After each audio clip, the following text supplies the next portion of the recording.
Newsflash, gentlemen, women estimate how good you are going to be in the bedroom based on how good of a kisser you are. So the question is, do you want to be the kind of kisser that women are going to brag to their friends about over brunch?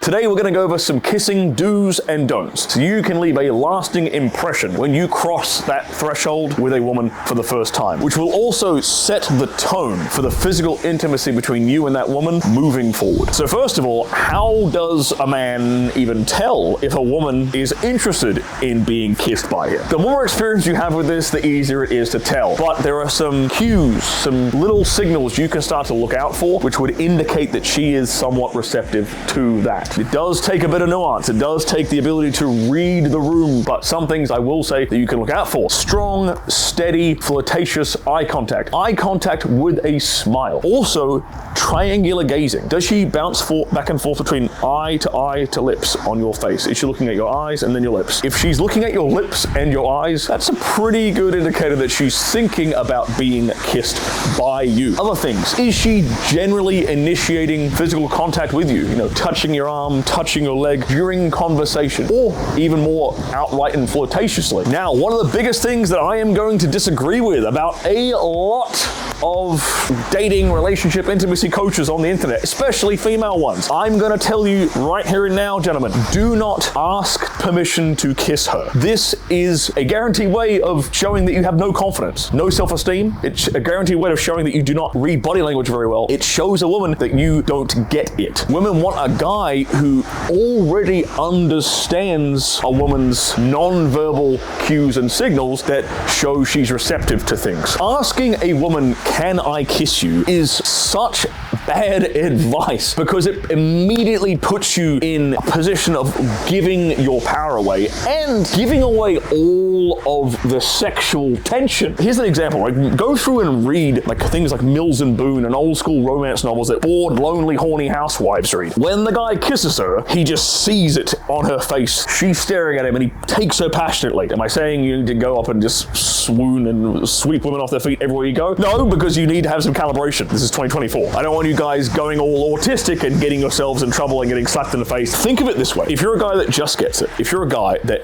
just knows magically when the right moment to kiss her is, what does that actually demonstrate? It actually demonstrates that you're a man who has experience with women. It's undeniable proof of it, actually. And that, my friend, is what we call pre-selection. Pre-selection is the strongest attraction trigger for women. Pre-selection basically means that other women have already found you attractive, because a woman cannot know everything there is to know about one guy in the moment, so they kind of pull the collective data of all the other women around them to see if that guy's attractive. When you come across and say, "Can I kiss you?" and you ask for permission in a supplicative way like that, all you're doing is shooting yourself in the foot and taking away all notion of pre-selection and all notion of you having any goddamn balls. Part of being a man is risk-taking. There's no reward without an appropriate amount of risk, and that risk is of rejection, of female rejection. You have to get used to female rejection. That is part of life as a man. It's okay to get rejected. I'm giving you permission to get rejected right now. First impressions matter. So when you go in for the kiss, go in confidently. Go in assuming success. Go in assuming she has been dying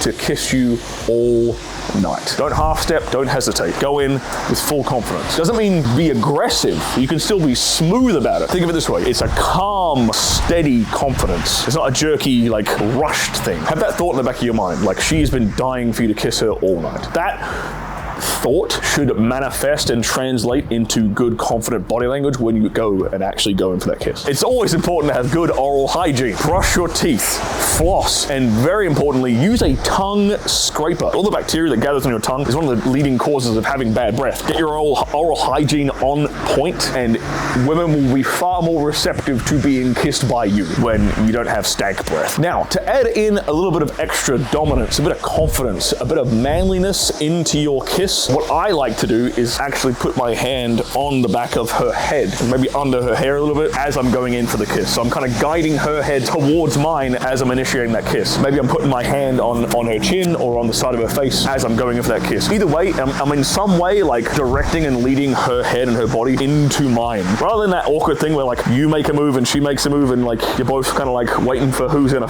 close the gap, I'm making us both do it. If she gives me any kind of negative body language by me doing that, I'm immediately disengaging, immediately breaking off. You never push this onto a woman. As an added bonus, it also stops you from literally missing each other's lips. This happens a lot more than you might think. Like if you're going in for a kiss sometimes, like if you're not quite perfectly lined up, like boop, it might be a shit kiss. So by holding like the back of her head like that or guiding the front of her face, you're at least making sure your lips line up. It sounds a bit silly, but it's actually very useful. Don't be a timid or tame kisser. Throw some passion into it. This is that first kiss. This is that first impression. And like I said at the beginning of this video, women equate the way a man kisses with the way she thinks he's going to be in the bedroom. So you want to come across as a very passionate lover. When that first kiss happens, do it with passion. None of this like timid little peck on the lips bullshit. There's a time and a place for that, you know, kind of little lovey-dovey, intimate kind of kisses, and that's during a relationship. Now, in regards to using tongue is okay. Tongue is fine. It's okay to use tongue, but don't be like a randy, horny teenager who is trying to shove his tongue down the back of her throat and has his mouth like wide open, like a gape, like looking like a dumbass. That's how teenagers kiss and people who have no idea how to kiss. Think of it this way. You want your tongues to dance together. Dance, not fight. It's also a good idea to gently suck on her tongue if she's reciprocating and putting tongue in your mouth. It's just creating these different kinds of sensations. Another really interesting sensation you can throw in is sucking on her lower lip. There's also something really good to do on the way out. Like when you're disengaging from a kiss, it just creates these extra little interesting sensations, which make you a interesting kisser. You're not a boring kisser at the very, very least. You're not a timid, tame kisser. Bare minimum, you're at least an interesting kisser. And interesting tends to correlate more with being a good kisser. And the number one piece of advice I could give any guy in regards to being a good kisser is to be the one who breaks off the kiss first. You want to create that first impression, that first kiss to be a very passionate one, a very powerful one, and also a seductive one. And the way you do that is when you initiate that first kiss, feeling for when she's about to disengage or feeling for when she's really getting into it. Either of those moments are fine, but that is when you break off the kiss. It creates that distance. You've just taken her emotionally up here. She's very excited, she's aroused, right? Or maybe she was